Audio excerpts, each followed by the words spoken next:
শুভেচ্ছা ও অভিনন্দন দেলোয়ারা মৎস্য খামার ও কৃষি প্রজেক্টে। আমরা আজ আসছি বরিশাল জেলার বাবুগঞ্জ উপজেলার বাইলাখালী গ্রামে দেলোয়ারা কৃষি প্রজেক্টে।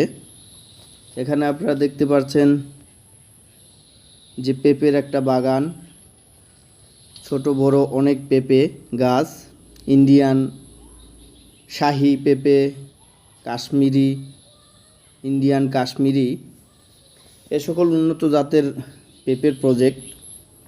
প্রচুর পরিমাণে এসব গাছে পেঁপে ধরে, আপনারা দেখলেই বুঝতে পারবেন। গাছের সাইজ বেশি একটা বড় না, অথচ ফলন প্রচুর পরিমাণে ফলন হয়।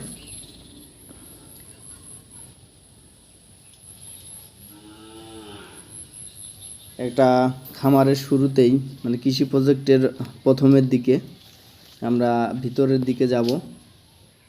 দেখেন কি পরিমাণ ফলন ধরছে। এটাই আবু বক্কর সিদ্দিক ভাই, যার সকল প্রচেষ্টা এবং একান্ত পরিশ্রমের মাধ্যমে সেই পেঁপের বাগান পরিচালনা করে বা দেখাশোনা করে। তার এখানে রয়েছে একটি পুকুর এবং পুকুরের পার দিয়ে সে মূলত পেঁপের গাছগুলো লাগিয়েছে। আর 70 টাকার নিচে পুকুরের পার দিয়ে লাউ গাছ লাগাইছে 1 কেজি। ও এটাও কেজি হিসেবে বিক্রি করে। ওখানে এইটা 1 কেজির বেশি হবে। এইটা আপনি বাজার থেকে কিনতে গেলে লাগবে 200 টাকা। অনেকগুলো পেঁপে ধরছে আমার কাছ থেকে মনে করেন একটা গাছে, এত যদি ফলন হয় এবং পেঁপের সাইজগুলো অনেক বড় হয়। আবু বক্কর সিদ্দিক ভাই সেই যে পুকুরের পার দিয়ে পেঁপে গাছ লাগাইছে, তারপরেও সে সাইড দিয়ে দেখেন লাউ গাছের মাচাল দিয়ে তৈরি, মানে সুতা দিয়ে মাচাল করে লাউ গাছ লাগাইছে এবং লাউ গাছ প্রচুর ফলন এবং দেখতে অনেক সুন্দর। আমরা আসলে এই জায়গাটা প্রায় 1 একর জায়গার উপর সে এই কৃষি প্রজেক্টটা করছে। তার পুকুরে প্রচুর পরিমাণ মাছ আছে এবং দেখতেই পাচ্ছেন যে লাউয়ের যে গাছের ডগা দেখতে কত সুন্দর।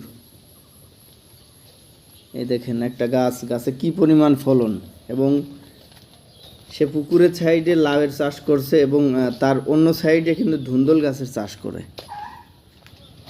দেখেন কি পরিমাণ, মূলত সে এই কাপড় দিয়ে ঢেকে রাখছে যাতে পেঁপেগুলো পাকাবে, পাখি নষ্ট করতে না পারে। এই দেখেন পুকুর কিন্তু তার 2টা, এটা হলো একটা। পুকুরের 2 সাইডে দেখেন প্রচুর পরিমাণ লাউ গাছ এবং লাউ এখনো ধরেনি, সামনে ধরবে কিন্তু গাছগুলো টকবগা। এই হলো তার আরেকটা পুকুর। 2 সাইডে সেম আগের পুকুরেও যেভাবে 2 সাইড দিয়ে আপনার লাউয়ের গাছ। দেখতে দেখেন লাউয়ের ফুল ধরা শুরু করছে, এখন লাউ ধরেনি। আমরা আবার দেখাবো যখন প্রচুর পরিমাণ লাউ আসে, তখন আমরা আপনাদের পরবর্তী প্রতিবেদনে দেখাবো। এখানে তার 1000 পেঁপের চারা আছে, 1000 পেঁপে গাছ আছে এবং এখান থেকে সে প্রতি সিজনে 10 থেকে 12 লক্ষ টাকার পেঁপে বিক্রি করে। আসলে একজন পরিশ্রম করলে তার নিজস্ব প্রচেষ্টায় এবং অধিক পরিশ্রমী হলে সে সফলতা অর্জন করবেই। দেখেন আবু বক্কর সিদ্দিক ভাই সে অক্লান্ত পরিশ্রমিক ব্যক্তি এবং পরিশ্রমের মাধ্যমে তার সফলতা সে বয়ে আনে। 4 বছর যাবত তার এই প্রজেক্টটা। প্রতি বছরের প্রজেক্ট থেকে সে আসলে 10 থেকে 12 লক্ষ টাকা বিক্রি করে, পেঁপে, মাছ এবং লাউ এসব কিছু মিলিয়ে। আসলে এটা ইন্ডিয়ান শাহী জাত, আর একটা আছে ইন্ডিয়ান কাশ্মীরি, আর একটা জাত আছে। মোট 3টা জাতের পেঁপে তার এখানে পাওয়া যায় এবং সেখান থেকে পেঁপের চারা নিতে হলে অগ্রিম অর্ডার দিয়ে রাখতে হয়, তাছাড়া আসলে এই চারা পাওয়া যায় না। আমি সে ইন্ডিয়া থেকে আসলে এই বীজ সংগ্রহ করে নিয়ে আসে। দেখেন লাউয়ের ডগা দেখতে কত সুন্দর এবং এখানে মাছের চাষ করে, তার মানে সে পেঁপে, লাউ, মাছ এবং ধুন্দল তরিতরকারির আবাদও করে। পরিশ্রম করলে আসলে যে কেউ তার সাফল্যের শিখরে পৌঁছাতে পারে।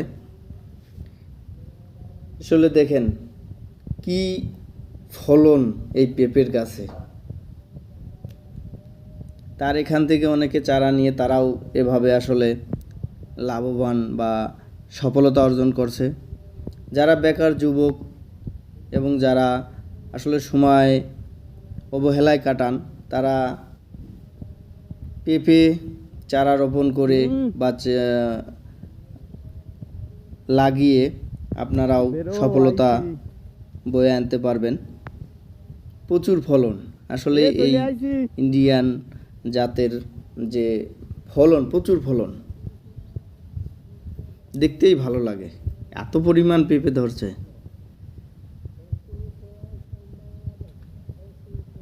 তবে সফলতা হতে হলে ধৈর্য, পরিশ্রম, কষ্ট সব কিছু মেনে নিতে হবে এবং প্রচুর পরিমাণ পরিশ্রম করতে হবে, পরিচর্যা করতে হবে সঠিকভাবে। সে আমাদের আবু বকর সিদ্দিক ভাই আসলে পরিশ্রমী ব্যক্তি, প্রচুর পরিমাণে সময় ব্যয় করে এর পিছনে, যার জন্য সে এত সফলতা অর্জন করছে।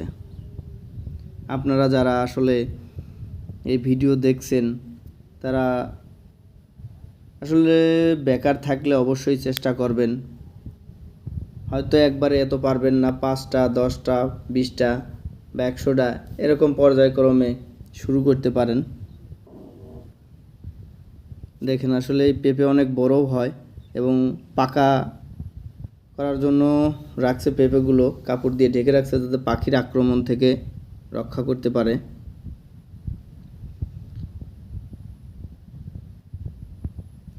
আসলে আমার দেখতে খুব ভালো লাগতেছে, এত পরিমাণ পেঁপে ফলন হয়েছে কি বলবো, খুবই ভালো লাগলো।